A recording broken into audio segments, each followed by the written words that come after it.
Attention, ladies and gentlemen, we have a Category 3 hose mag alarm. I repeat, Category 3 hose mag alarm. This is not a drill. America will start winning again. Winning like never before. I will never, ever let you down. Hearts and minds. Fuck hearts and minds. This is Donald Trump's house, brother. It's not gonna hurt me more than it hurts you. No, it's not. I'm not gonna lie. This is gonna hurt you a lot more than it hurts me. And you earned this. I will always give you my love. We're not here to help. We're here to laugh. Oh Lord, that's how we're ending the year. Okay.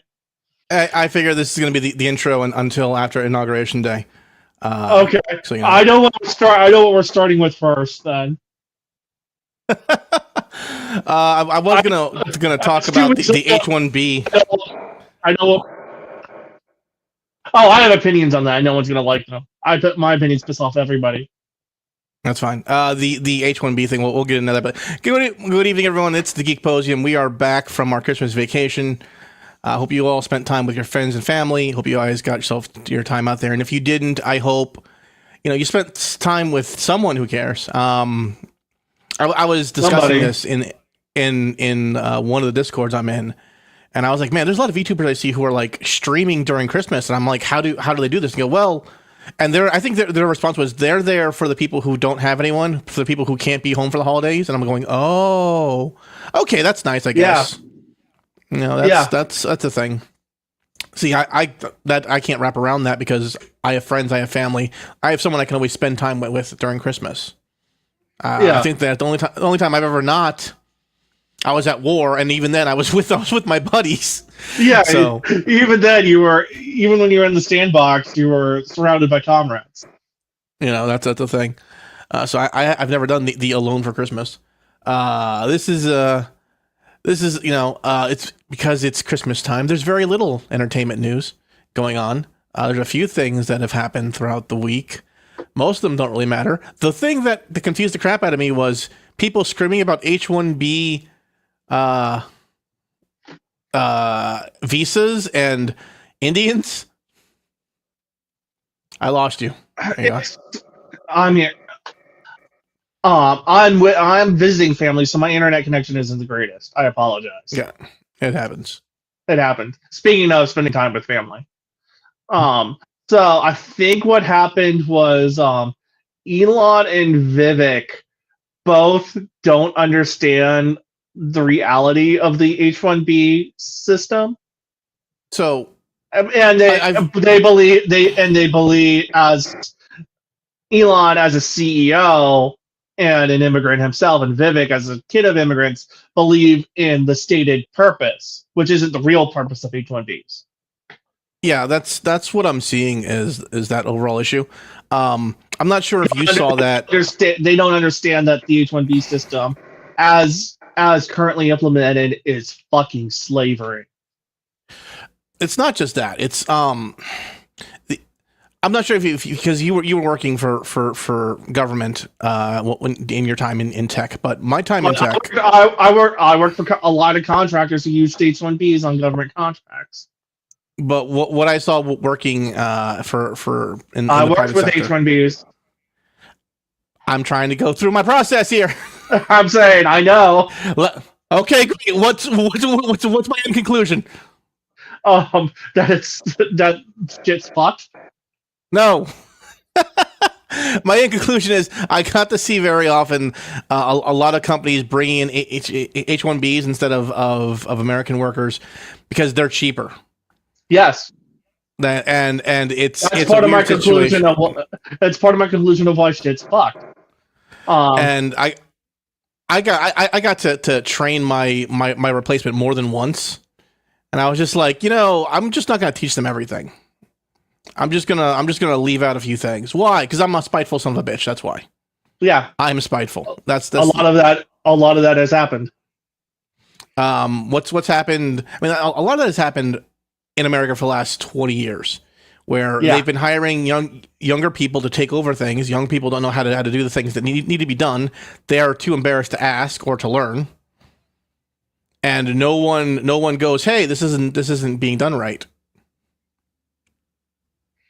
And then So- young people got a clue like, hey, pay me what I might not know everything, but pay me what I'm worth because I know something.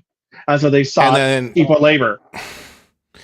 And so they'll find other people who are cheaper, who then they have to go and train, and then they don't know everything, and so you end up with this weird system of that. And the H-1B is supposed to be used for up and coming talent, for talent you can use, and what it's being used for is entry level positions.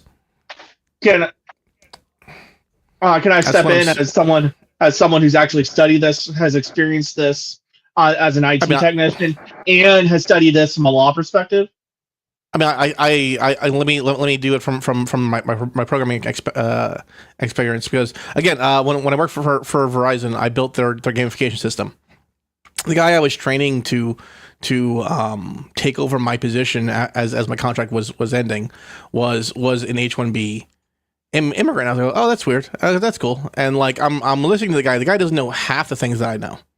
So to even get him started on understanding the program and how to properly maintain it, I had to go in and teach him basics to start. And I'm sitting there going, like, we have interns that know basics. I could teach an intern faster than this guy. Why are we not just hiring one of the interns? Because one of the interns would be $55,000-$60,000 a year, while this guy will go for $45,000. So yeah, go ahead. So the H-1B is and H-1B actually comes from the in the actual Immigration and Nationalization Act. One of the parts actually lists all of the types of visas that are available. That's from subsection H, subsection B of subsection 1 of subsection H of that section, H-1B. It's the idea is to import skilled, meaning bachelor's degree or specialized training labor that cannot be replicated in the United States. To prove that, what ICE and the Department of Labor have companies do is they're supposed to post a job and get no hits on it. But they get hits on it. So what they do is they come up with BS things that BS requirements that no one can meet. Like, oh, a language just came out. We need a new computer language just came out. We need someone with 5 years of experience. And so they'll come up with BS experience, some sort of BS requirements so that they can tell the government, oh, we need this. But they get the government goes along with it even though they know it's BS. And they're able to import that worker who they've already chosen, who they already have in mind, cheaper than an American worker, and they're able to keep the wages down because while you're on an H-1B visa, you're not allowed to look for other work. The company that sponsors your visas can revoke their sponsorship, and now you're an illegal immigrant. Now you don't have papers. You either have to go home, or find work as an illegal immigrant. So that you're stuck there, and they use that to prevent them from asking for higher wages, and they use the threat of it and the fact that their wages are lower, to hold it over the domestic workforce. Hey, we can replace you cheaper. Shut up. It's bad. It's bad for the workers they're importing. It's bad for the workers here. The system is fucked. It is not a good time. Sorry, while you were doing that, apparently we lost connection to Rumble for some reason, so I had to restart the stream on there. Okay. So maybe they were worried about the truth bomb I was just dropping. I don't know. Like we started talking. Bloop. I'm like, okay, that was weird. Let me restart the stream. Oh boy. I guess you're gonna have to re-upload this as the full version later. Yeah, I'll do it later. It'll all be on YouTube. I'll download it before they mark it as racist. So Elon's problem as a tech CEO is he sees but as a high level tech CEO is, and someone who came in on an H-1B before the system was jacked, was okay, I can bring in really good talent. I can bring in really good talent to do jobs that I may not get that Americans aren't necessarily built for. Yeah, there's So plenty of that. And he also comes from the perspective open up the American dream for all, which I'm all for. You just have you just have to know that the system's jacked and you have to fix the system. And that includes securing the border. Again, the issue is and remains to be the system is not working the way it should be. He doesn't realize that. Yeah, and he doesn't realize that that the H-1B system in particular is extremely jacked up, and because of the damage it's done to the American workforce, people are pissed about it. Yep, that is an ongoing issue. I'm just fiddling with your mic. You just echoed in my ear. I'm like, okay, let me just fix your mic settings here. And so and one of the arguments they're making is, it's for the 0.001% of talent. No, that's a completely different visa. That's the visa that's a visa that we're allowed to bring PhDs in, that we're allowed to bring movie stars in. It's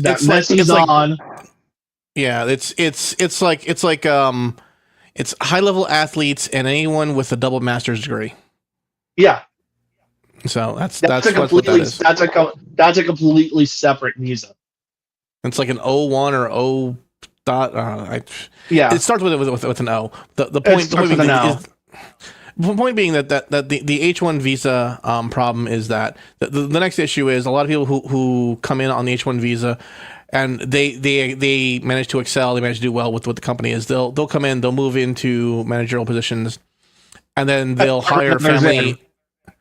Then they'll hire friends and family with H-1B visas. Yeah, they'll use it as a way to get the rest of their family in once they're here, which is not the way it's supposed to be done. And the H-1 visa is also it's a lottery, right? Am I right about that? It's not a lottery. You have to prove it's not a lottery, but you have to prove that you can't hire an American worker. And it's a shell game in proving that. That's which is why for unskilled labor, the H-1A, that's a lottery. Okay, that's the one I'm thinking of. Yeah, well, those are two different visas. Unfortunately, the H-1B is being used for entry level, and entry level should be anyone. Doesn't really matter. I'm really tired of seeing entry level 5 years of experience, so I just respond with, I have 25 years of experience doing this. Like they're like, how do you have 25 years of doing this if you're entry level? Go, don't worry about it. Don't worry about it. Don't worry about it.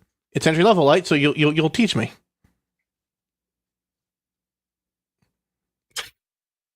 It's the stupidest thing ever, but seen stuff like that. That's why they put 5 years of experience, is because that's literally impossible for an entry level position. It's like they're putting it there so no one clicks on it. No one clicks on it, and they can go tell Department of Labor, I can't hire anybody for this position, and they go get an H-1B. See, that's the shell game they're playing. Yeah, and so I don't lie on my application. I just tell them that I have 20 years of work experience. I don't say in what. I've been working since I was 8 years old on a farm. What you say is what you do is you say I have so many years of working with emerging technologies. There's nothing more emerging. Plows. What do you mean? Tractors. Yeah. What do you mean you have 20 years of emerging technology? You haven't worked for this. This doesn't exist. You asked for 5 years of this, so I assume you were asking for emerging technologies. Mm-hmm. I've worked with such and such languages that went nowhere. That were emerging technologies. Yep, I've done that, and the other problem is a lot of our systems that are like really important are still on legacy tech because no one's willing to take the 5 minutes to go and pull them back. And American Airlines just went down because their database is old. A couple their years database- ago, Southwest Airlines went down because they still run mainframes on COBOL. and their last engineer for Cobalt had quit, and they're like, okay, And quit. and they're like, we need someone who can do Cobalt, and everyone's like, no one knows this language anymore.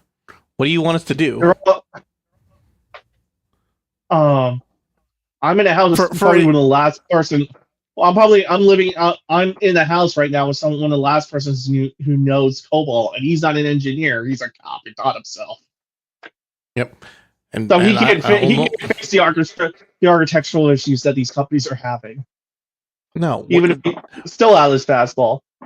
What I still find funny is that we're still experiencing this problem. After the first one, I think everyone else probably should have went. We probably need to go and back up our systems using new tech pretty soon, because apparently our tech's going to end up dying eventually. The cost analysis on this would be to go and make sure this is done, because we don't know how long it would take to go and fix it. And a 24-hour turnaround is dead for us.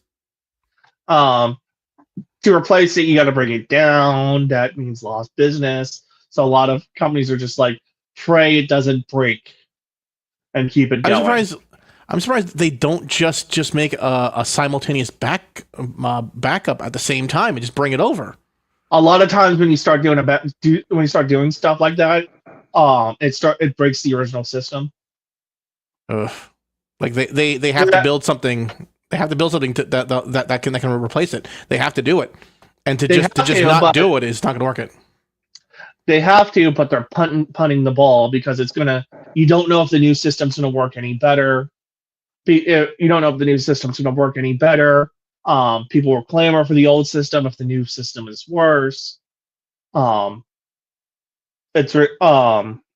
new system will take training. You'll have downtime that you can't run your business while it's being replaced, while it's being launched.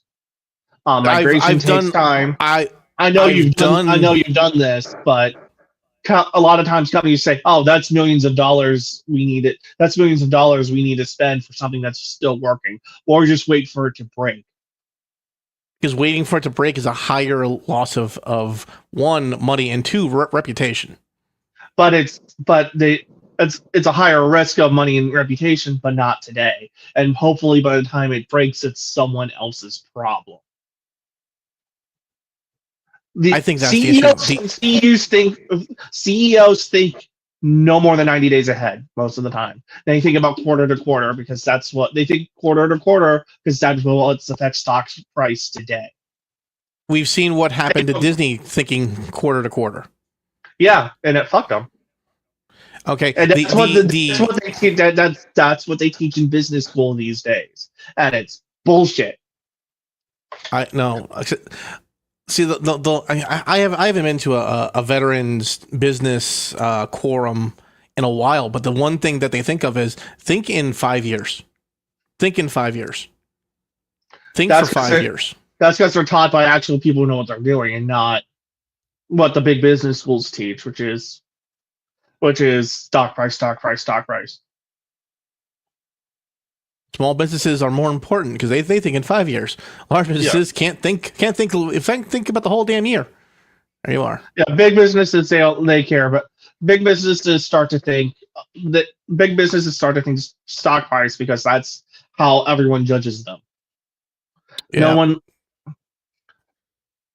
Meanwhile, they don't look at how Amazon grew. Amazon grew by continually reinvesting in the business. They haven't actually turned a profit until recently. They didn't turn a profit for decades because any profit they got in, they went and Bezos reinvested in the business. Yep, and it just kind of lived off of that borrowed time, which was an ongoing thing there. The only other thing I can think of beyond the H-1B stuff, because I think we've hashed that out, is that the problem is H-1Bs are good if they're used for actual purposeful reasons and not for the entry-level jobs that they're being used for, which is ridiculous. Yeah. It's to the point that you pretty much have to blow up the system to fix it. Congress doesn't get rid of anything. Congress doesn't get rid of eventually going to have to fix. They're going to have to fix it. That's a Congress problem. And the two people I would trust to try to go and get that done, they're both for it. So I'm like, okay.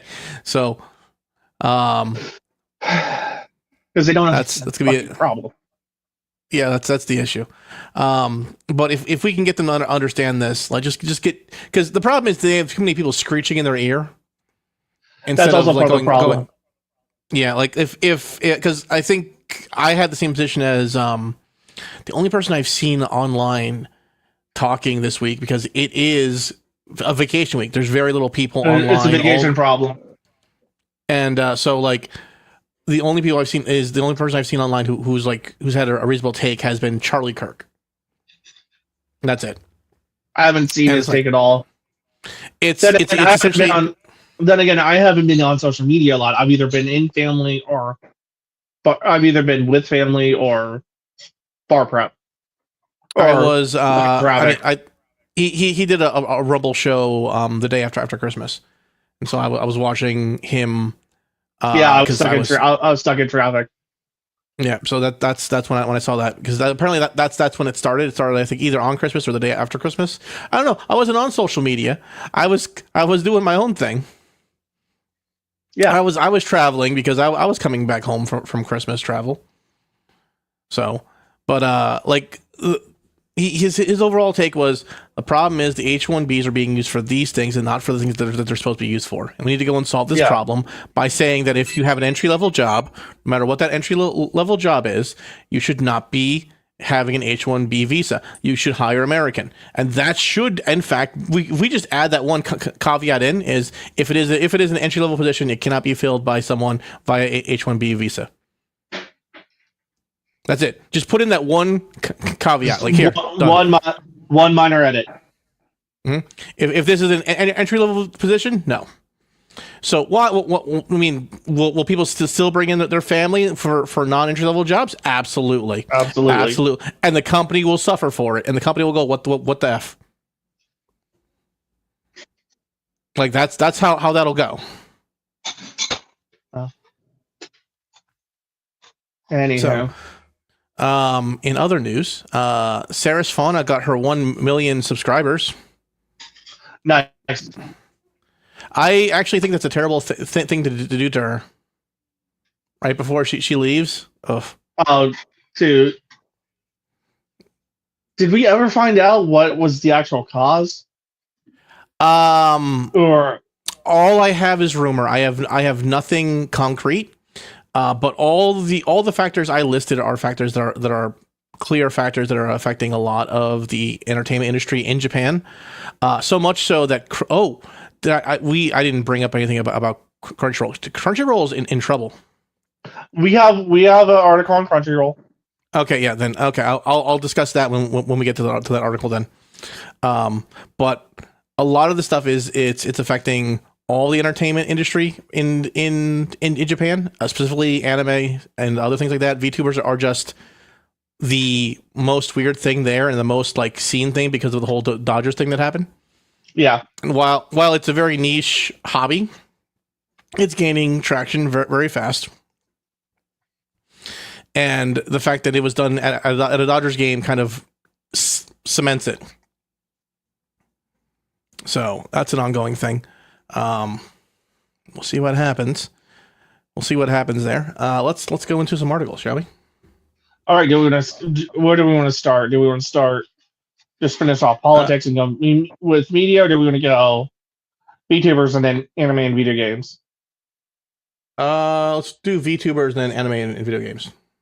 Okay, so Nexus is shutting down as of January 31st. So Nexus is another VTuber corporation. They're one of several that have been shutting down. But Nexus did it in the weirdest way possible by posting it online, and that's how a lot of their talents learned. That's not a great move. You should let your talents know first. Well, Nexus was running on borrowed time. Fine. They've been a company for less than a year, From what I can tell, they were putting a lot of money into the company, but nothing was going into the company.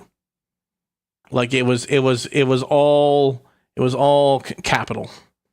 And they did not have the capital to run for 2 to 3 years like you normally do for a new business. You need enough capital to run 2 to 3 years.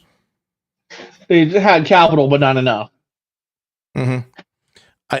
What I'm finding with a lot of these VTuber corporations is that they are done by people who are very excited for the new thing, or they see the new thing and they think they can make it big very fast.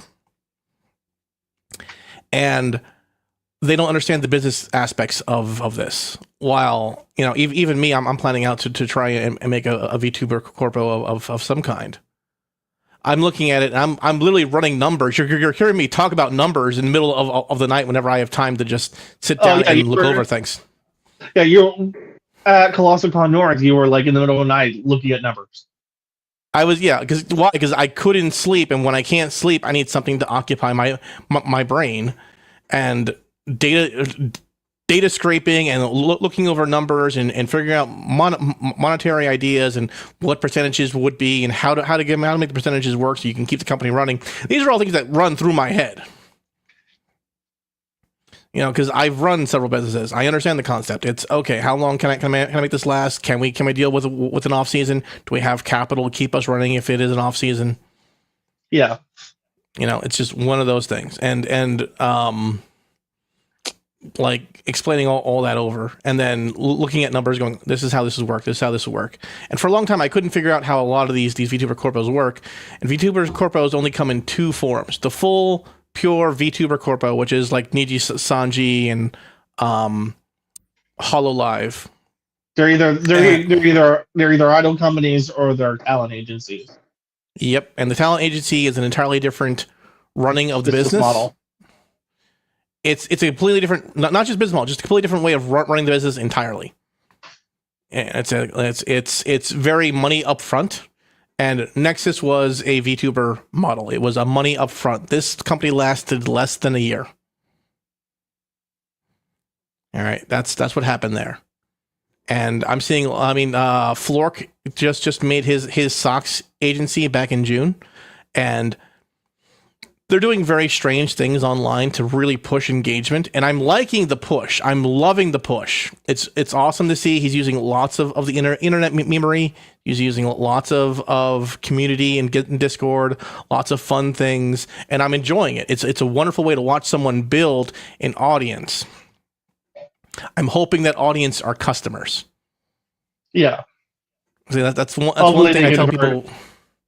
Yeah, it's one thing to have an audience, another thing to have you got to convert them to customers. Yep, that's the one thing I'm always like, hey guys, like your viewership is great. Viewers are good. I love viewers. I mean, viewers give me ad revenue. Ad revenue, good. I like ad revenue, and apparently, when I'm not banned on Twitch, I even get sponsorship deals.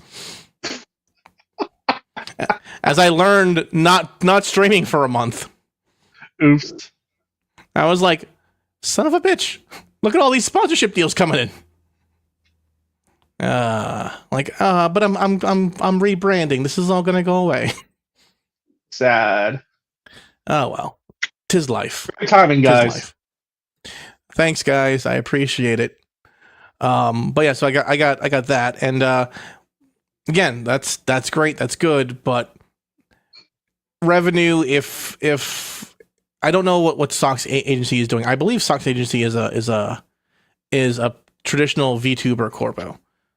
I believe. I could not tell you for certain because I don't remember a lot of these VTubers being in the limelight prior, except for maybe one of them. But I'm not sure if they were a test run to see if they could gain enough and they were going to decide who was going to make it or not, or what happened there. Because that's how I would do it. I would pick my 3 favorites that I know that I could do it, and then for a newcomer, I'd have 2 people trial run, and then whichever one makes it gets in, the other one can just keep the model. That's how I would do it. That's me. That's me because I want to give people a chance if they've never done it before. Pippa didn't have a real job before she started VTubing, so I figured I'm like, yeah, no, I'd do that. Screw it. We'll see what happens. Let's see what happens. Yeah, the thing. So that's just what I would do there. But yeah, but like there, I'm hoping that reaches out to a customer base. I know Inez is good customer base. I don't know about Sleepy. I don't know about Camazole. I don't know. I don't know about the blue scientist thing either. I don't remember that one's name. I know Inez because I'm in her Discord, and every single morning she asks everyone about how we could get around our local laws to send her a voicemail. Oh Lord! And I'm like, no, like this is a joke. This is a joke. No one do this. You hope. This had better be a joke. It's not my fault. She has an adorable German accent. And not like the harsh German accent, the soft German accent. Oh. And it's like, yes. Yeah. Yes. Kind of I like want to. Kind of like Kiara has a little bit of a German accent. No, more like Shy Lily, actually. Closer to that. Lily's not German, though, I thought. She's Deutschland. I know Shy Lily's European, but I don't think she was German. No, she is Deutschland. She moved to Finland when she started VTubing, but she is from Germany. Oh, I didn't know that. Mm-hmm. So there we go. The Schengen zone. Yeah. So the other thing, all right. So like she has like closer to Shy Lily, but a little more German. So Okay. it's like right there. So the what was I saying about Inez? I got confused. You were talking about different. Oh, you were talking about different agencies. All right, we got it. So like, yeah. So I like, and Inez is a good moneymaker. I haven't checked out Sleepy and Cammy yet. They stream at a time that either I'm not noticing or at a time where I'm watching someone else, and then like I need to find. Yeah, I need to figure out when that is, so I can figure out what's going on with that. And then Phase Connect has a completely different model. It's a VTuber model, but they get a lot of their money from merchandise and from coffee sales. Okay. And it's a constant stream of limited time items. They've diversified. Mm-hmm. Probably because Fishman, when he started it, didn't know what he was doing.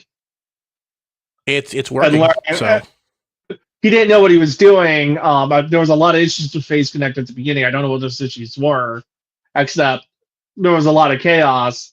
And they, as a company, that first generation and Fishman kind of worked things out together.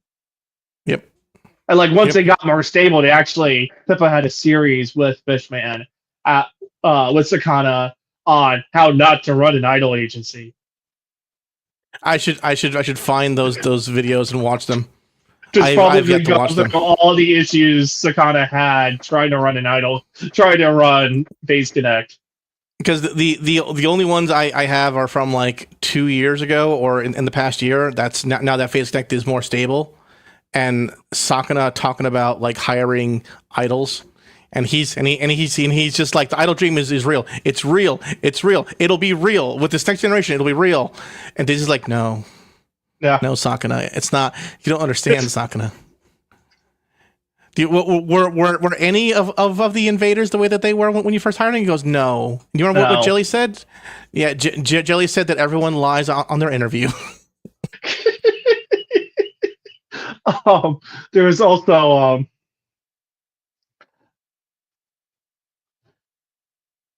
but it's like Phase Connect's become a coffee company that has VTubers when they started as a VTuber company. I mean, that's my overall plan.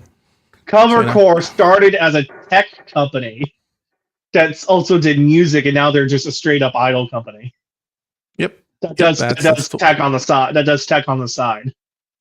Yep, that's why it's And funny. they keep on trying. They keep on trying though to like, oh, we're gonna create all this advanced technologies for the entire industry.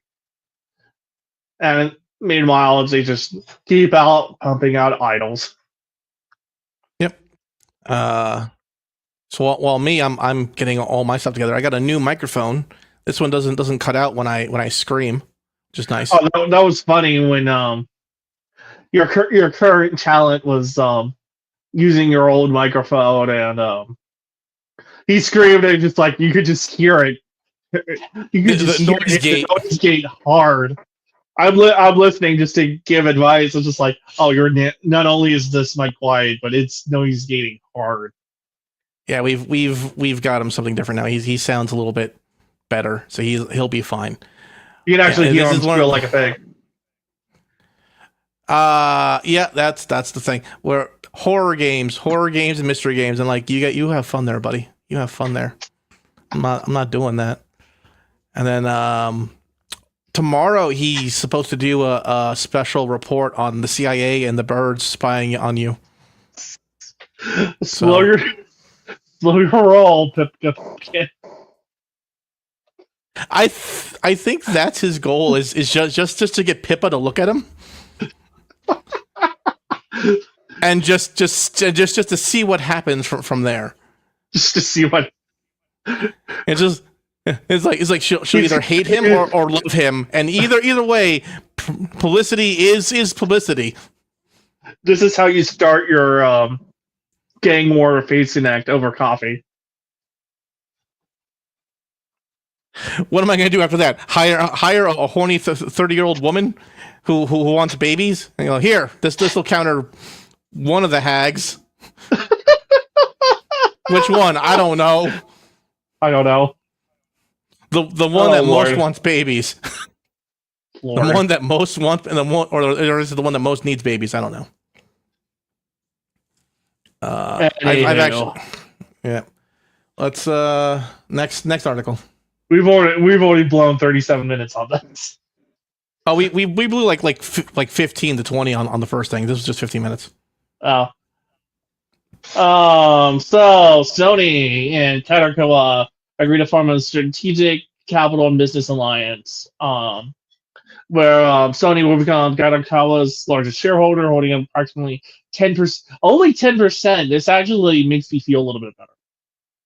It was only 10%, but Kadokawa doesn't have like a major shareholder at this time outside of Sony. So this gives Sony flex, but it doesn't give it infinite flex. No, it gives it a small flex. It doesn't give it controlling flex. No, it does loud not. Voice, but they have a controlling voice, but Kadokawa has to. The board and the officers have to make decisions on behalf of all shareholders, not just the largest one. Yep. That's the point of that. This makes me feel better. It's still going to be trying to make the most profitable decisions for all shareholders. I mean, it is. I am a little bit worried because Sony has currently pissed off Toei and Toho. Yeah. So I'm hoping that doesn't sour the relationship Kadokawa has. I'm not sure how corporate culture works in Japan. In America, it's not a huge deal if one company owns a large portion of another company. It's not like seen as you are betraying me type of deal. I don't know Japanese corporate culture. I'm not sure how that works. There is an emphasis on long-term relationships, but I'm not sure how it works when companies get bought out. Yep, that's where I'm at on that one. Sometimes relationships last beyond. Some corporate relationships last beyond actual who owns what. Like parts of Mitsubishi are owned by Renault, and other parts of Mitsubishi are made by other, like Mitsubishi cars are owned by Renault mostly. and the Renault Nissan alliance, although that's changing.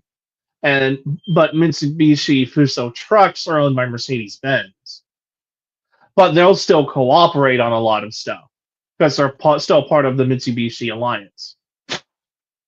Yep. Even though they're own, they're still descended from that Zaibatsu, even though they're now independent companies making their own decisions, and they'll still meet as part of the Mitsubishi club. Yep. Now this is part of a way for Sony to try and make From Software games exclusive to PlayStation. This is them trying to move towards that. They're also trying to get back a lot of the exclusivity some of Sony's other holdings have had in the anime industry that they've lost in the last year. So this is that reason for these moves. Are we doing the Crunchyroll article next? That's the very next article. Okay. So let's go on this. So Crunchyroll report details Sony scramble as the anime industry finds new leads stateside.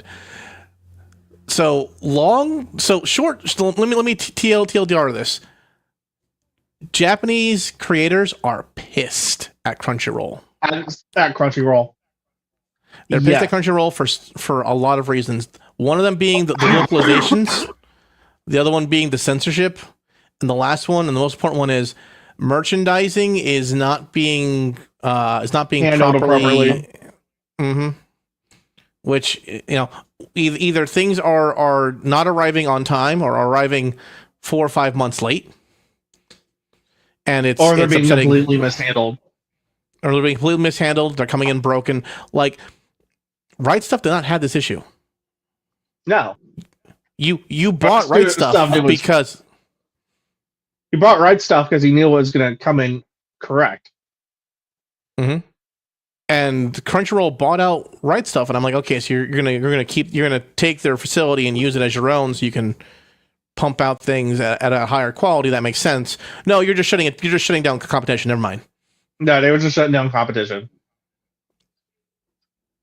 which has upset a lot of creators. Creators in turn, because they have some say very often in where their anime goes, found other people to publish their stuff.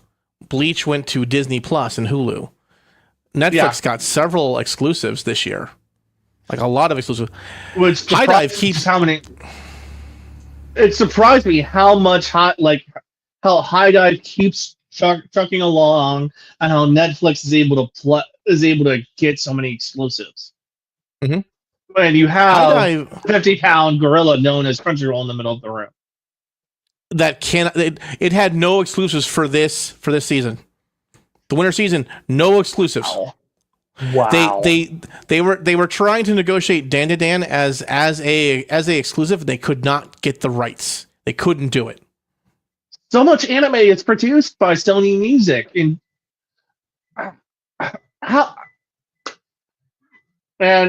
Sony's trying to consolidate everything so that they can have Sony Music becomes Aniplex in Japan, becomes Crunchyroll in the United States. Mm-hmm. How are they effing things up that pipeline breaks down? Localization. Other than Crunchyroll being failures at everything. Crunchyroll is not doing well. Now, Crunchyroll is suffering from the same problems that Funimation had, which was they have someone in their top brass. I'll go with it. They have someone in their. They have a lot of their top brass is they're not from the anime industry. They're not from anime lovers. They might be media entertainment, but they're Western media entertainment. Yes, and they don't understand the intricacies or the culture of the anime fan. And and those that do are carried over from the Funimation acquisition, or when Funimation acquired Crunchyroll and decided that the Crunchyroll brand was less toxic. Funimation and Sony decided that the Crunchyroll brand was less toxic. Yes, but the problem is that they kept the same people on, so the toxicity just stayed in the company. You might have put a really nice new bandage on that wound. That wound is still festering. It was still festering. And That's all there is. that bandage also came with its own festering bullshit. So, which I mean, Crunchyroll's had issues with. I have not seen a Crunchyroll tech update since Crunchyroll. They did a tech update after the Funimation app went away. No, they wasn't very good. They didn't do a tech update. They did a login update just to their front page for the mobile app. The website itself hasn't changed. The website's changed in the past 3 years. I haven't not the player. It's the same. The player player changed. The player changed, but it still sucks. It's the same. It's the same player. It's an updated version. The player has not changed. It's the same shitty player. Okay, that makes sense. It's a new version because it's like the UI has definitely changed. I just haven't gone under the hood. Yeah, under the hood, it's the same bullshit. Same bullshit. That doesn't surprise me. So, and I'm just like, listen, the one thing that everyone's been asking for has been the same thing over and over again. We want high quality, high def. That's fine. That's okay. And we'd like it on our website. It's nice that I get high def on my phone. My phone is this fucking big. All right. And the UI for the TV app is bullshit. Oh, the TV app is garbage. It doesn't matter what's done. It doesn't matter if it's PlayStation, which it should be excellent on PlayStation because Sony fucking owns it. Doesn't matter if it's PlayStation. Doesn't matter if it's Xbox. Doesn't matter if it's Roku. Doesn't matter if it's Amazon Fire Stick. Doesn't matter if it's Chrome TV. It is garbage. Yep. And unfortunately, because of the internet, Japanese creators are now able to see what's going on.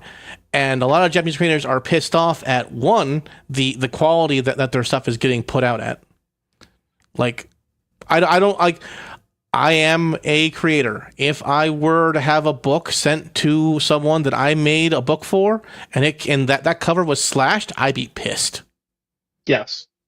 I would be pissed. I'd be like, I'm sorry, why is, like, if it was off color, if the binding was bad, I'd be like, I pay you good money to make sure this book is good. Your only job is to put out this book. And I pay you to do it. Why is my book bullshit? What is wrong with you? Well, you know, we have an exclusive deal, like, for now. For now we do. And I think that's something that a lot of these... I think this is something that Crunchyroll didn't understand. That they were like, no, we're owned by Sony now. We're as big can be. Nothing can stop us. I'm going, hi, Funimation. I remember you. Plus, they started doing the BS Funimation would do. They would only license part of the first part of a series, thinking that they would lock them in. Mm-hmm. And that's why, like, Hulu picked up the last season. Picked up a bunch of took over Bleach. Took over Bleach, and they also took over, or someone else took over from Hulu. Is it wrong to pick up girls in a dungeon? That was High Dive. High Dive took over. Is it wrong to pick up girls in a dungeon? Brilliant move, by the way. Brilliant move. Brilliant. They took over with the last season, and then they got the final season this season. I assume it's the final season. I don't know. I haven't read the light novels. I don't know if that's actually the last season or not. Did they sub-license it to Hulu? Yes, because I'm seeing ads for it on Hulu. That's why I thought of it. So it comes out first on High Dive. They have the, and then like a week later you get the episode on Hulu. Neat. Once the dubbing is done, essentially, so you can watch the dubbing episode on Hulu. So I have High Dive, but I'm on Hulu mostly because sports ball. I understand that. I'm mostly on High Dive because I'm trying to pull out anime that's not as well known, and High Dive has all those nice, cool exclusives. Oh yeah, High Dive has great stuff. It's just I'm on Hulu mostly because I want to watch the Caps. Oh, I'm done with the Caps. Now I can watch Bleach. No. I want to watch I want to watch college basketball. Oh, that game's over. Oh, here's the old Rurouni Kenshin. Another right there. So that's going on. People are pissed off about the localizations. Apparently the creator of Don't bully me, Nozaki-chan. Is that what it is? I can't remember what it was. Uzumaki-chan. Tom Brown, tan lines. The character. That's a different role. That's Nagatoro. Nagatoro-san. There we go. Yeah, that's You got him, KT. You got the two. They're the same show. They're the same show. Just one's big nose and the other's brown. They're very different shows. Just they're the same concept. Same. They're both rom-coms with ecchi. Yeah, but what was this? But like the creator of Nagatoro-san got the localizations, and she was looking like she doesn't read English, but like someone explained to her what it was in Japanese at some point, and she's like, "That's not what that is." Actually, I believe she was like, "What is a sus?" and they're like, "Oh, it's supposed to mean like suspicious." They're trying to say that they're suspicious because they're pervy. And she goes, "No, that makes no sense. Pervy is pervy." Go, "Yes, thank you." Like, yeah, thank you. The whole point of the show was that she would call him a pervert and he'd feel uncomfortable about it. Yes, or the manga. That was the whole point of the manga. But yeah, so creators are angry at Crunchyroll because of the localization. Localizations are not being. They're being too Americanized, and while they understand it for some things, they're still like, "Listen, that seems weird. I don't like that. This is a Japanese culture thing." The next issue that they're running into is that you said before, Crunchyroll has a lot of season ones. They're not picking up season two. They won't pick up. They'll wait to pick up season two, and then. Because then they can be like, "Oh, we already have season one. We already got the staff. We already have the fan base." So we'll take Funimation. We want paid less. Funimation was infamous for this bullshit. Funimation still hasn't brought over a bunch of season ones from their archive into Crunchyroll. They're still missing. Yeah. So that's the other thing. It's them going. Crunchyroll was merged with this other company. You have the files. You have the thing. You have the licensing for it. Why are you not playing it? Why doesn't anybody have access to this? Yes. Why is this not available? And that's an ongoing issue too. So this is something that keeps happening. It just keeps on happening and I don't know what to say about it because I'm just like, listen, Crunchyroll, you need to do something about the people who don't know the anime culture, and you do something about the people who don't understand that, hey, it's nice that you have season one, but if a show is a hit, lock in season two. Lock it in. And you would think Japanese businesses value long-term relationships. Mm-hmm. You'll pay less if you they'll if you enter into a long-term relationship, you'll pay less. That's how that's one of the things I learned in my East-West negotiations class is they'll take less than the recommended 8% profit. They'll take minimal profit to guarantee a relationship to make sure their workers get paid and their relationships are taken care of long term. And another thing that Crunchyroll has been doing, I have not seen Crunchyroll on the East Coast at a convention at all this year. They want everyone to go to Anime NYC. I'm not going to Anime NYC. I'm not going to your singular con. I'm not going to Crunchy Con. I'm not going to Anime, whatever the hell the big one is on the West Coast. I'm not doing it. No, F that noise. Okay, there are other large cons on the East Coast. Anime Boston, Otakon, KatsuCon. There's a ton of other cons you can go to. And if you want that, you can go. And if you're worried about cost, go to Anime Matsuri in Houston. It's huge. You know, they can't go to Anime. They can't go to Anime Matsuri. Okay, Holiday Matsuri in Florida. How about that? In Florida, another massive con. All right, massive convention. And what was it? Anime, whatever. Atlanta. Anime Weekend Atlanta. Yeah, that one. AWA. Yeah, that's another huge con. like Crunchyroll doesn't go to anything except for anime, and NYC. I'm like, okay, and their own branded con, and then like the San Diego Giant Con that they do there. They do SDCC, and AX, and Dragon Con, and they barely show up to Dragon Con. They don't do Dragon Con. They weren't there. I thought they were there this year. I thought I heard they were there. Everyone I know who was there said that they had a booth and never showed up. Oh, that sounds typical. But Dragon Con is a very drinking con, so they could have just gotten drunk and forgotten the rest of the weekend. Oops. So maybe they arrived late. I don't know. That sounds like a lot of people. That sounds like a lot of people will go to SHOT Show. They go, they drink, and they forget they have a booth. Next article, video game news. We have a little bit of sad news first. The founder of Nihon Falcom, Masayuki Kato, died at age 78. Wow. Well, that's sad, but wow.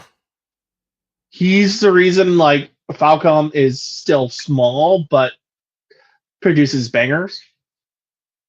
Falcom is very conservative in its approach, and it's a good approach, and it's working for them. So like I understand that they didn't have the explosive growth Square got when Squaresoft bought out Enix. Went full they went full tilt, and I went, what are you doing, guys? What are you doing? Please stop. Please stop. Like I just want a nice fun turn-based game. What happened, guys? Here's a hybrid turn-based game. Like, what the hell's a hybrid turn-based game? It's called Final Fantasy 12. This is terrible. Okay, you didn't like that. What about Final Fantasy 13, where you don't have to run? I hate this even more. This is even worse. I would defend hybrid turn-based games for a moment. The way Trails into Daybreak does hybrid combat is actually pretty good. Because all combat starts as an action RPG, except for boss battles. But you take one too many hits because you're slow, it locks you into at your prompting. You go straight into turn-based. And it goes into the traditional Trails turn-based combat. Okay, that's a different system entirely.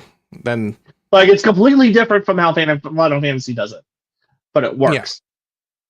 Whereas, like Final Fantasy VII, it's a great system because, like, if you just want to blow through the mooks in a dungeon, stay in action RPG mode, mow them down. But eventually, you're going to be playing Trails. You're playing Trails for story and really good turn-based RPG mechanics. Yeah. Well, my brain will go somewhere. Give it a second. The Final Fantasy VII remake, which I hate with a passion. With a passion. I cannot stand that darn game that ruined so much lore and so much good stuff about Final Fantasy VII. Just ruined it. It has a turn-based mode, and the very first thing I learned about turn-based mode is it's not really turn-based mode because it just makes the character auto attack while you decide on things you're gonna do, and I'm like, this is stupid. And the worst part is the enemy still does all the same attacks it normally does, and in like boss fights you have to do action RPG to dodge shit. Oh, that's not good. And I'm like, what is the point of turn-based mode if I can't use it during boss fights? Because now I don't have the practice of doing action RPG shit. That's annoying as fuck. Yeah, it's not. It was like I said, I hate this game. I hate this game with a burning passion. And like the minute Sephiroth showed up as a ghost, before we even saw Tifa, I'm like, I'm done. This game's bullshit. It's bullshit. I'm done. I am done. Everyone's like, no, but Sephiroth's an important part of the story. Sephiroth's an important part of the story. When he shows up suddenly, and you go, oh shit, who's this guy? Yeah. And then Cloud goes into the whole story about Sephiroth and everything. Before that, you don't know shit about him. It's like, oh shit, who's this guy? Why does he have a giant sword? How is he killing everyone? Like, fuck. Speaking of trails, this is actually coming out. So Ys versus Trails in the Sky? Yeah. So this was a crossover game between Falcom's two big franchises that came out 20 years ago. But it's finally getting it's getting an update and a Western release. Okay. And they're gonna release it sometime next year after they release Daybreak 2. And I'm not sure if they're gonna release it before or after the remake of Sky. Now there's lots of companies doing remakes, because Tails is also doing remakes. That's Trails, all right. But so Trail said they're looking to get the Trails in the Sky remakes all done in the next 3 to 4 years. Yes, they're doing. They're doing a remake this year. They're releasing a remake this year, including a simultaneous Western release of the first Trails in the Sky. Meanwhile, they're continuing bringing the new games in this series out. They're coming out with Daybreak 2 in February. They're already hinting at a PC. Just today, they announced that they're going to do a PC release for the sequel to Daybreak 2, which is in Japanese is known as Kai, but we don't know what the Western name will be yet. Other than its subtitle is Farewell Zemuria. Okay. Right. And that everybody's coming back for that game. Everybody, because there's a lot of characters and a few of them are dead. Let's see. A lot of the Cold Steel characters are back. I think I saw there are already Sky characters who showed up in Daybreak, or are critical to the plot of Daybreak. I think Estelle shows up. I didn't see her. The new characters from whatchamacallit, Reverie play an important role and have their own arc. Okay. What's his face is apparently going to be a playable character again. Graham. He hasn't been or not Graham. Guy with the green hair, a priest. Oh, Justin? No. I know who you're talking about, but I can't remember the name.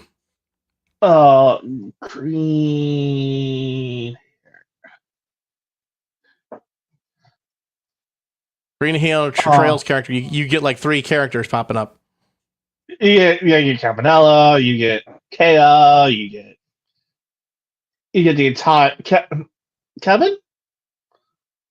Yep, that's it, Kevin. Like he had a very, very, very Western name. That's why I'm like, Justin. Very extremely Western name.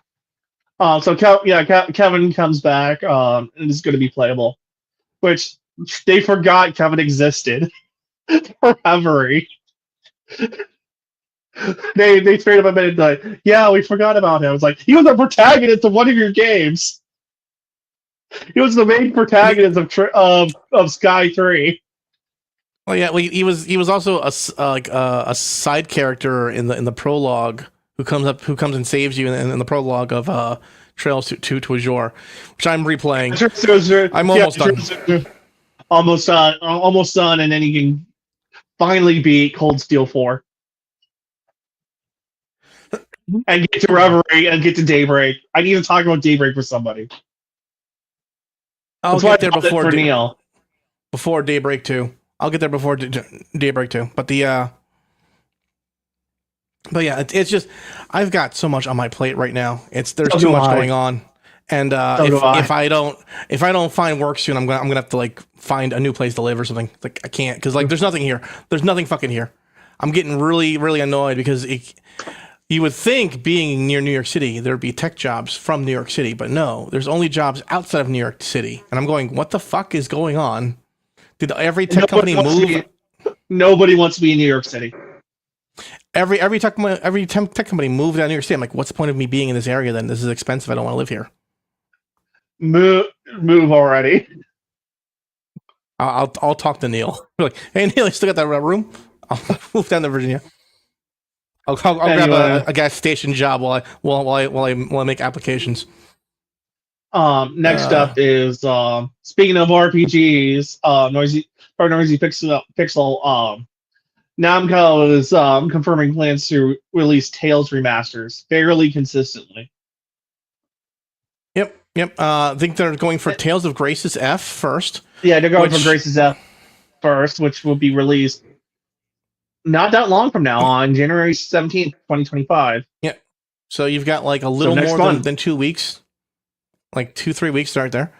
Now, what's great about this is that Tales of Grace's F was the start of some of the best storytelling in the Tales franchise. I mean, Tales of Symphonia is good, and it's an ongoing, like, everyone makes, but Tales of Grace's, Tales of Hearts, Tales of Zillia 2. Tales of Zillia was so good they needed to make a second game of it.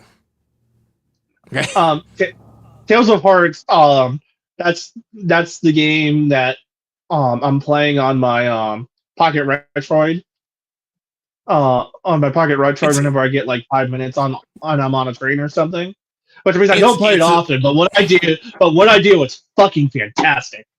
The story is great. The combat is good for its time. It's not great, but for its time, it's great. For its time, it's great. You gotta judge it on a curve because of its time. That was a PSP. Yeah.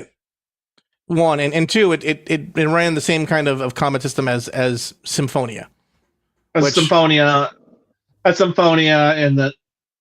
and came out at the same time as Sky, and Sky is definitely dated. Yep.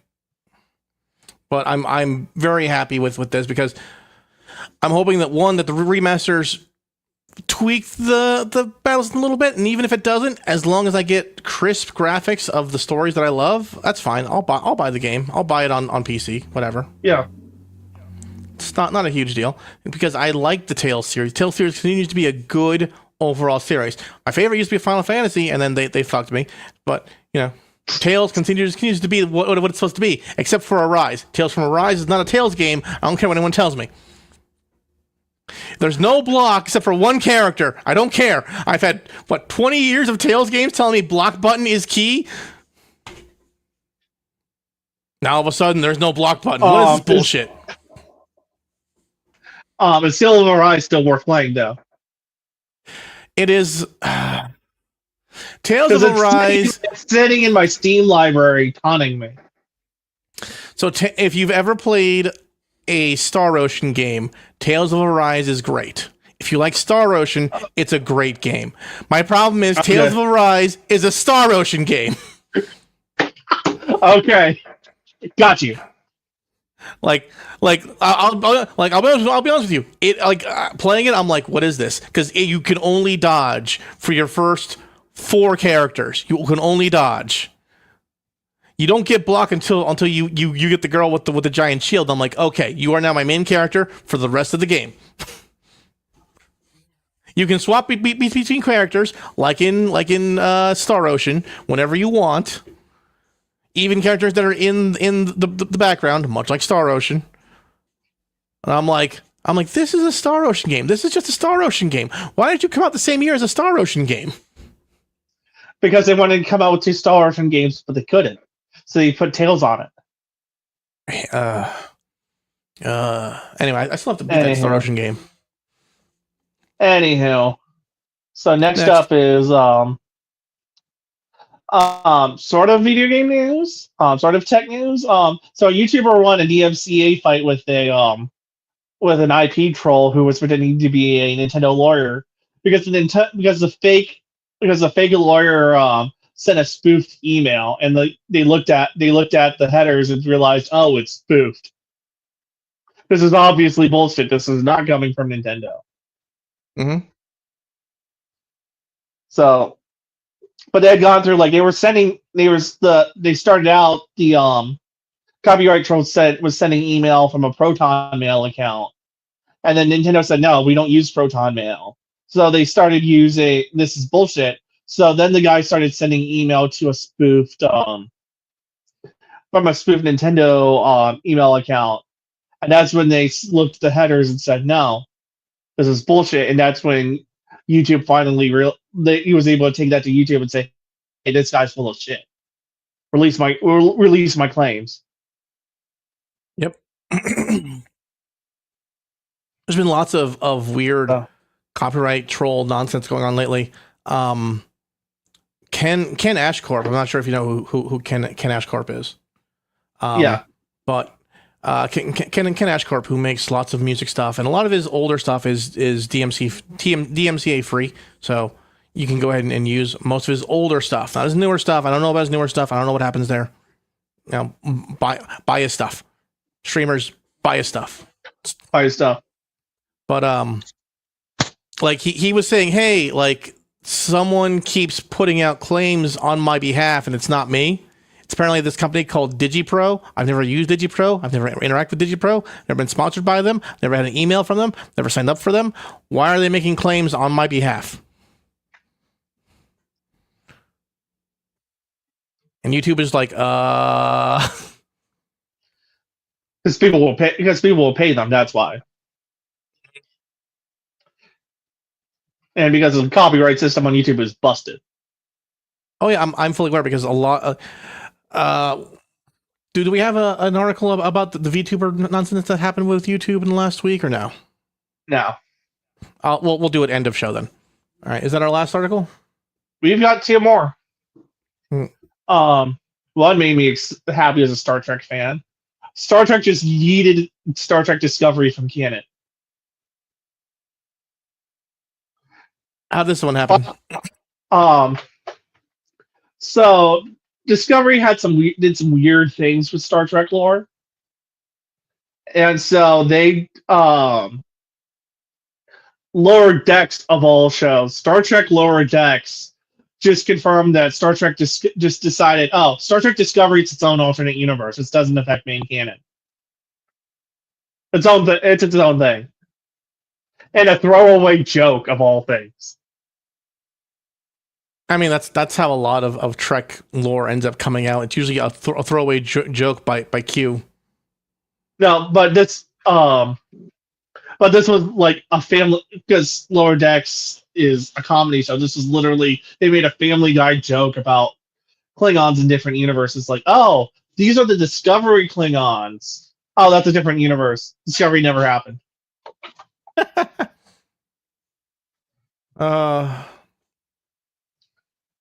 And there are things to the cast of Discovery grew on me, but the writing was always a mess, and it fucked Star Trek lore, and it damaged shows that came after it. Yep. So I'm glad they're starting to course correct with Star Trek. Well, I think Star Trek was looking at Star Wars and going, maybe we should stop. Do that. They were like, we should do this thing, and then like, this is not going the way they said it was going to go. Why is this not going the way that they said it was going to go? Everyone hates us now. Maybe we should stop that. And anyways, our last article. So the Onion selling the Onion buying Infowars. Yeah. That didn't. That got rolled back as we predicted. I mean, the judge officially rejected it. The only way that the judge was going to not reject it is if he was just completely ideologically captured. Honestly, captured. Like that was the only way, because this was such a flawed auction process. And I was like, listen, it's not an auction process if someone can say, I'll give you money on the profits of future. I'm like, that's not how that works. It's not how that works at all. And what they were also saying was, oh, we're gonna count towards we're gonna forgive the debt if you take this offer. And Not doesn't work that way. Does not work that way. You can't do it that way. I'm very sorry. You have to do things properly. And if you don't do it properly, the judge tells you to fuck off. Anyhow, so that's our last article. All right. So VTuber news: ASMRs are officially banned. I knew that was going to happen. I knew that was going to happen eventually. Officially, unofficially. Why? Because we know. Because, like, and it's hitting like not just the people who do like lewd stuff, people who do whisper things, like do your best, you can do it, stuff like that. And we knew this was going to happen. I did not see this one happening. I'll be honest with you. I can see the lewd things, like it would be on a case by case basis, and they take out people who had a Fansly or an OnlyFans by doing some basic investigation. I figured that. No, YouTube, when it sees something it doesn't like, it goes and this is my experience with the gun tubing community. It sees something it doesn't like, it doesn't understand it, and it just brings out the hatchet. Yep, and it needed a skillful approach. It took out the hatchet. It banned. What it did was it put a strike on a thing with a community strike, which sucks. Means you can't live stream, I believe, after community strike for like a month or something like that. 30 days. 30 days. So they did that, and then announcing anything. They did it without announcing anything, and they don't not telling you what's wrong until you get too many strikes. It gets worse. It gets worse. So a lot of the VTubers, they try to go to and repeal it. They go, hey, there's nothing here that's sexual. Why am I getting hit with a community strike for sexual content? Can you please remove this?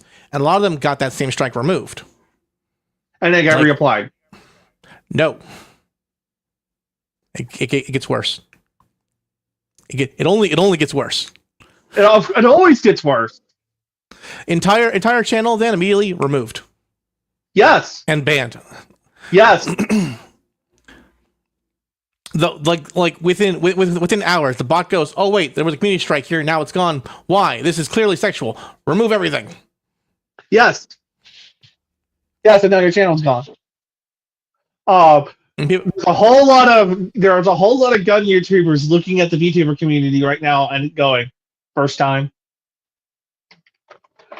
This has been going on for years. This has been going on for years to guys like even Forgotten Weapons has been hit by this.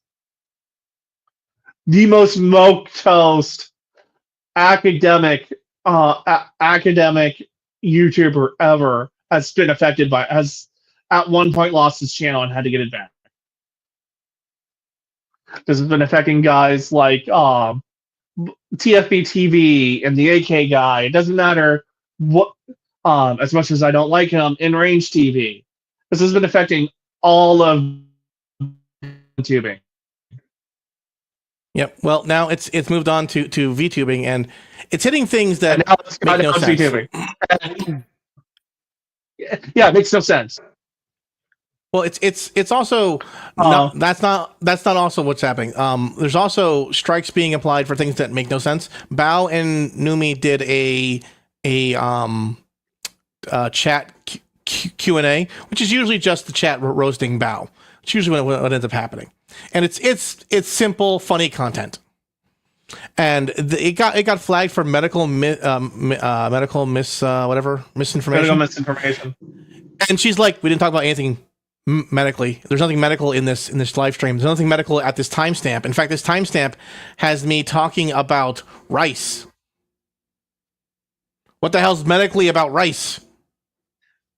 Something got up the algorithms behind. Rev says Desu got hit with a strike for sexual content, talking about video games. That are not sexual.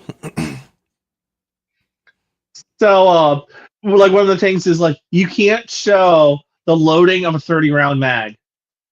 Mm-hmm. You can show the loading of a 20 round mag. Okay. It's to the point, that they're, like, obviously they're loading a 30-round mag, but they're only showing a couple rounds. They're saying, "No, this is totally a 20-round mag. I'm loading right now." Well, it's You can't. like You can show a gun with a silencer firing. You show the gun and the silencer separate. You can't show how to attach a silencer, even though it's literally screwing something on the end. I'm almost certain that a lot of this nonsense is from what the heck was that guy's name? There was some guy and a VTuber who got popular talking with each other every day with a little like podcast type thing. And Muhar, I think it was his name. Mudahar? Mudahar, yes. So they were talking about some ordinary gamers and what's his face? Male VTuber. Yeah. And then they end up trying to cancel each other. Well, they end up destroying each other because Mudahar talks about something, and the other guy agrees, and the entire VTuber community goes, "You're both full of shit. You're both full of shit." Because listen, I'm not going to tell you what to do with your life. I don't really care about lollies. If it's a cartoon, I don't really care. If it's a very cartoony cartoon, I don't really care. I don't care. I don't care. I don't care. It does not affect me in any way, shape, or form. All right? People jack off to sheep. I don't care. All right? I only care if they jack off on my sheep. That's the thing I care about. But if it's like a picture of a sheep, whatever, I don't care.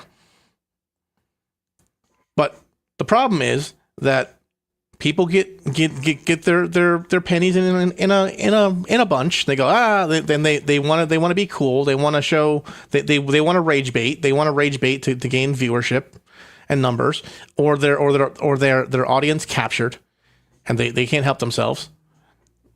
And you kind of watch, you kind of go, dude, there's nothing here. Nothing here. There's nothing here. Like, and when they turn on like random ass characters in the VTubing community, I kind of go, buddy, who cares? That's probably an adult playing that. The only time we've ever had a minor trying to play a character, the entire VTubing community said, "What the fuck are you doing? Don't do that." Yeah. Like, I don't like the fact that there are like some VTubers out there that are like 17 years old, and I kind of go, that's a little, and they're like, well, I'm an adult in Europe. I go, no. Like, I understand that, but I am an American, and you are still jailbait for the next year, okay? Yeah. So you need to stay away, get out, leave.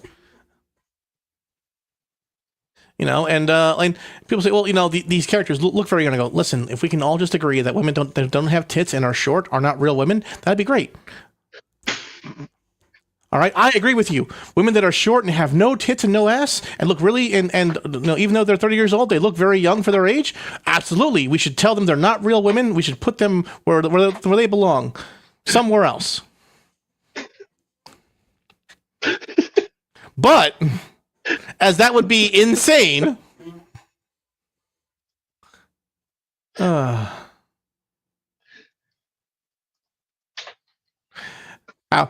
So, Darren, how did you get your coffee company canceled? I said women with no tits aren't real women. Pippa got mad at me.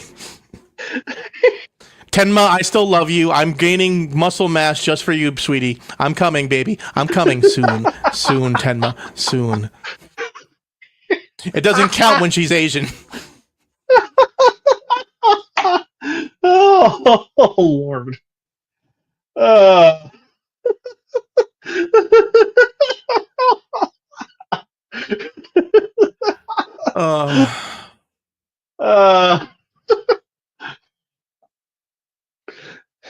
But yeah, like that's where I am with that. There's things I can say, but I can't say them aloud.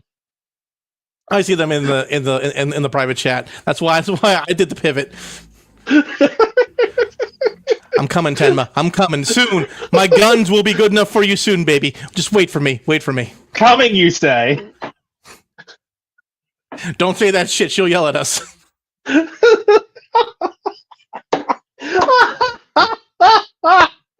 I'm gonna get you a Tenma bobblehead just so that she can sit there judging you.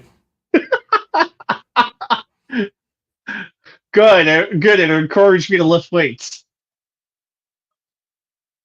I might. Muscles. Uh, But only Yeah, if it's like- like her South Park. Only if it's her South Park one. it is. It's that one. It's where it actually shows that she's Canadian and not no. No. It's the one where she's like tiny and has the tie and the coffee. Oh Like you've seen the bobblehead, haven't you? no, I haven't. I'll send you Tema's birthday whatever thing. You can go and look at it. But like the standee is very cute, but the bobblehead is like hilarious, cartoony. I go, I need that in my life. I need that in my life. I also need the alternate version of Lumi's body pillow because that is Sakura knows what men want. Sakura knows what men need. Sakura is a man of culture. I'm not sure if you watched the VTuber Awards with Lumi singing, but I was like boing, boing, boing, boing, boing, and I'm going, and I'm looking, I'm going, I need to buy coffee. I should buy coffee. Even though you was stuff like- coffee. It was like Hypnotoad. I should buy coffee. I should buy delicious Phase Connect coffee right now.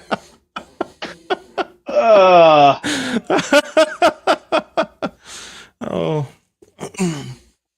Anyways. But that's the way it goes.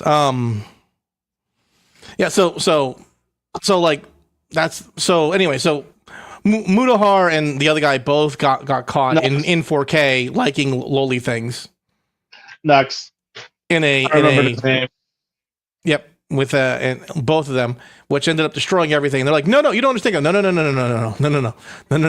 You can say that was an old time thing, but like stones, glass houses, my guy. That's all there is to it. Stones and glass houses, my guy. Oh, but watching all this has been fun.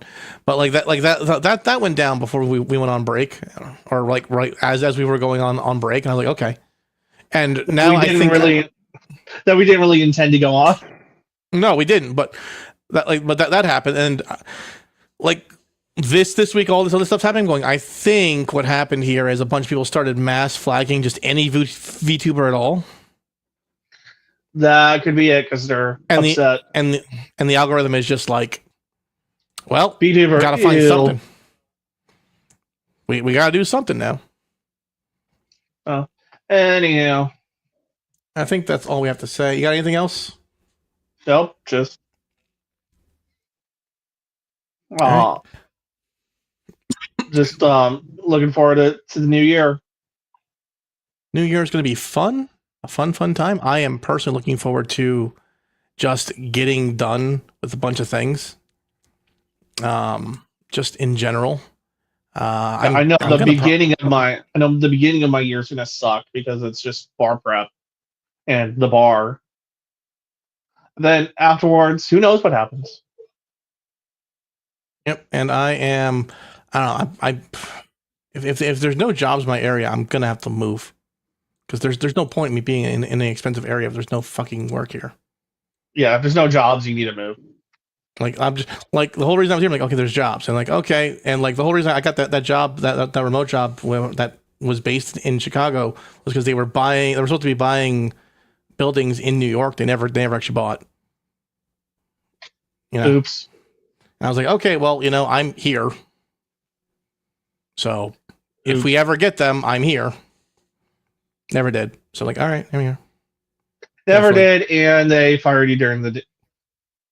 They fired you for doing your job. They fired me for being aggressively competent at my job. That's the way I put it. Aggressively competent. Aggressively competent. Yes. As opposed to being passively incompetent. Anyways, So I think that's a wrap.